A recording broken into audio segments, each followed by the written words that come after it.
Assalamualaikum. Mana nih suaranya yang udah lama nggak nengok video aku? Kalian tonton lah videoku ini sampai habis. Kali ini aku mau nemani suami panen ini talas Bogor. Panennya nggak di Bogor ya, tapi di belakang rumah. Kalian tengok lah ini kerjaan anak gadisku. Dipegangnya pula ini cacing kalong. Kelakuannya percis sekali kayak emaknya dulu. Jangankan cacing kalong, ular kadut pun dipegang. Kalau sekarang ular kadutnya lain lagi yang dipegang. Ular kadut tahunan.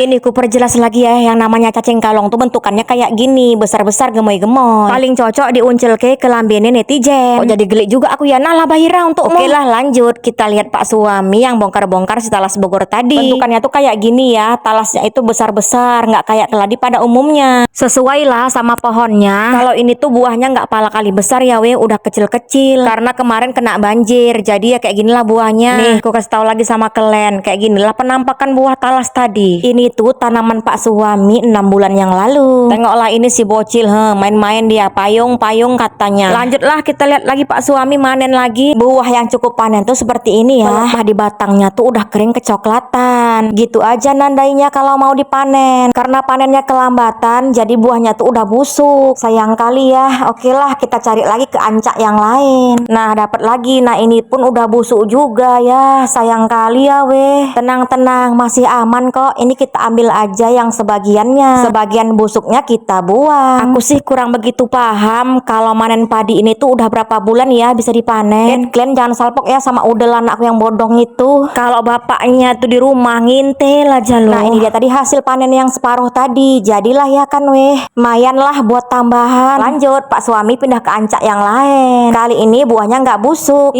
Alhamdulillah. Tengok ini kerjaan si Ayasa. Kalau kerjaan emaknya itu BNN bagian nengok-nengok, megang-megang keladi depan kamera. Ecek-eceknya kan pencitraan. Kayak ginilah weh pohonnya tadi ya. Selain umbinya bisa dimakan, nah batang keladinya ini juga bisa dimakan ya. Dijadikan bahan sayur, di sayur asem, digulai, ditumis, katanya sih enak. Tapi memang beneran enak, karena aku sendiri udah pernah ngerasain dimasak sayur asem. Tapi bukan aku yang masak, karena masak sayur lompong ini nggak sembarangan orang ya. Kalau nggak pandai bisa gatel. Oke lah, karena udah banyak sebagian kita panen, jadi ini mau dibersihkan dulu sama Pak suami. Mau dicuci. Cara masak keladi pun nggak sembarangan ya, ada triknya. Nah, jadi pas mau diolah lagi nggak perlu dicuci ya. Dicuci dulu sampai benar-benar bersih. Karena kalau dicuci lagi udah pasti getahnya itu keluar. Jadi nyucinya itu cuman sekali pas habis dicabut gini ya. Nah, ya itulah yang bikin gatel. Kalau mau diberus juga boleh, biar makin lebih bersih. Kalau yang udah namanya main air, anakku ini nomor 1 ya weh. Tapi memang si ayah saku ini tuh paling happy bantuin emak sama bapaknya loh. Tenang aja ya, ini tuh nggak gatel, jadi aman kalau dipegang anak-anak. Jadi tuh ini ceritanya si talas Bogornya ini mau dibuat keripik. Karena puasa kemarin nggak sempat karena panas lemah letih lesu dan juga mager. Jadi habis lebaran lah kita gas. Kan bisa sambil minum depan kompor. Oke lah weh, karena ini udah banyak juga dikumpulin sama Ayasa dan juga udah pada bersih semua. Itu tandanya udah akhir video. Makasih yang udah nonton. Bye bye, assalamualaikum. Dadah weh.